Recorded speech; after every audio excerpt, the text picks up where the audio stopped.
Hello viewers, welcome to IT System Admin and Information Technology Learning tutorial channel for you. Today in this tutorial I am going to show you how to increase screen timeout on Windows 11 computer.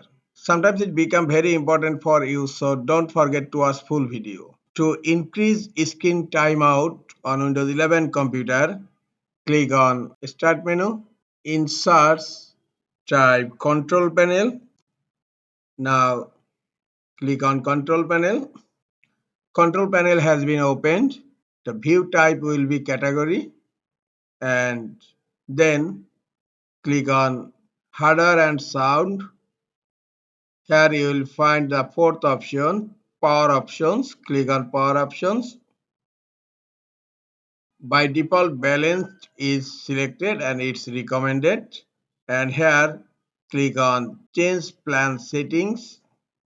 Choose the sleep and display settings that you want your computer to use. So turn off the display. Now 5 minutes is selected. Click on the drop down here and you can change the time to turn off the display. I am selecting 1 hour. Now click on Save Changes. Screen timeout has been increased to 1 hour. This is all for today. Hope this tutorial is helpful for you. Keep watching for next tutorial. Thank you very much.